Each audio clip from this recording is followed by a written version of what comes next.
మాజీ ఎంపీ మార్కాని భరత్రామ్ను విమర్శించే స్థాయి టీడీపీ నాయకుడు యనమూరి దీపుకు లేదని వైఎస్ఆర్ కాంగ్రెస్ పార్టీ మహిళా నాయకురాలు అను యాదవ్ ఆగ్రహం వ్యక్తం చేశారు. పాలు పోసే చేతినే కాటేయడం అలవాటై ఇప్పుడు భరత్రాంపై విమర్శలు చేస్తున్నారని మండిపడ్డారు.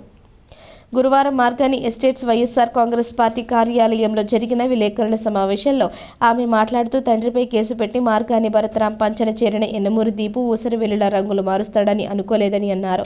భరత్రాం చెంతకు చేరిన సమయంలో ఆయన వెంట ఉంటారని, ప్రజాసేవ చేస్తూ రాణిస్తారని అనడంతో ఉమా మార్కండేయ స్వామి దేవస్థానం చైర్మన్ పదవి ఇచ్చారన్నారు.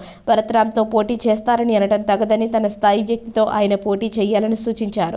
గత ఎన్నికలలో ఆదిరెడ్డి వాసు ఎమ్మెల్యేగా పోటీ చేశారని, ఆయనతో పోటీ చేయవచ్చు కదా దీపుని ప్రశ్నించారు. మాజీ ఎంపీ మార్గాని భరత్రాం పదవి ఇస్తే కానీ యనమూరి దీపుకు దిక్కులేదని పులిసాగర్ అన్నారు. ఏ విధమైన గుర్తింపు లేని వ్యక్తి మాజీ ఎంపీతో పోటీ చేసేందుకు ఎలా సరిపోతారని ప్రశ్నించారు. మీ వార్డులో పోటీ చేస్తే గెలవగలరా అని నిలదీశారు. వైఎస్ఆర్ కాంగ్రెస్ పార్టీ మహిళా నాయకులు అనంతలక్ష్మి, కృష్ణవేణి, సుధారెడ్డి, అనురాధ, కొండా సత్యకుమారి తదితరులు పాల్గొన్నారు. మన ఎంపీ మార్గాని భరత్ గారిని విమర్శిస్తున్నాడండి. మొన్న రీసెంట్ గా 2 సార్లు నేను ప్రెస్ మీట్లలో గట్టా చూసి నాకే బాధ అనిపించింది. ఇలాంటి వ్యక్తి కూడా ఇలా ఉంటారా, ఊసలవిల్లు టైప్ లో మాట్లాడే వ్యక్తులు కూడా ఉంటారా అని చెప్పి నేను చాలా బాధపడ్డాను. ఆదిరెడ్డి వాసు గారి దగ్గరికి వెళ్ళి ఈ రకంగా ఎంపీ మార్గాని భరత్ గారి మీద పోటీ చేస్తావా, నాతో పోటీ పడగలవా అని ఏదేదో మాట్లాడుతున్నాడు. మరి పిచ్చెక్కిందో ఏమో మాకైతే తెలియదు. మరి ఈ విషయంలో నేను ఒకటి అడుగుతున్నా క్లారిఫికేషన్.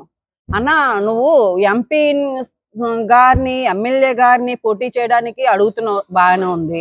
అదే ఆదిరెడ్డి వాసు గారు ఆ రోజు మరి ఎమ్మెల్యేగా రాజమండ్రి పోటీ పడుతున్నప్పుడు అప్పుడు పడుకున్నావా? అప్పుడు కళ్ళు తెరిచి లేవా? మరి ఆ రోజు కూడా వాళ్ళ మీద కూడా పోటీ చేయడానికి సిద్ధంగా ఉన్నాను నేను. అది రాజ్యాంగం ప్రకారం ఎవరైనా ఎవరి మీదైనా పోటీ చేయొచ్చు కదా.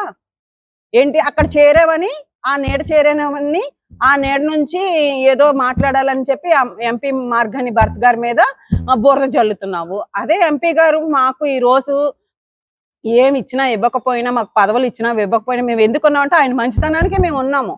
ఆయన ఒక ప్రజల మనిషి, ఆయన ప్రజా నాయకుడు, ప్రజల నుంచి వచ్చిన నాయకుడు. అమ్మ పేరు, నాన్న పేరు, తాత పేరు చెప్పి బతికిలా ఆయన ఎప్పుడు కూడా ప్రజల కోసం నిరంతరము పిల్లల్ని, ఫ్యామిలీని పక్కన పెట్టి రాజమండ్రికి ఈ రోజు ఒక ఎంపీ స్థానాన్ని తీసుకొచ్చుకున్న వ్యక్తి ఎవరైనా ఉన్నారంటే మార్గాని భరత్ గారు. నాకులాంటి వాళ్ళు 100 మంది పుట్టి వస్తారు. మార్గాని భరత్ గారు ఒక చిట్టికేసి ఉంచేసి అమ్మ ఇలా రాండి, ఇది పరిస్థితి అని చెప్పి పెట్టారనుకోండి, 100 మంది వస్తారు.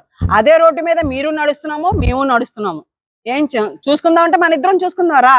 నెక్స్ట్ పోటీ చేయాలి అంటున్నావు. నీ మీద నేను పోటీ చేస్తాను, విన్ అవుతామో లేదో చూసుకుందాం.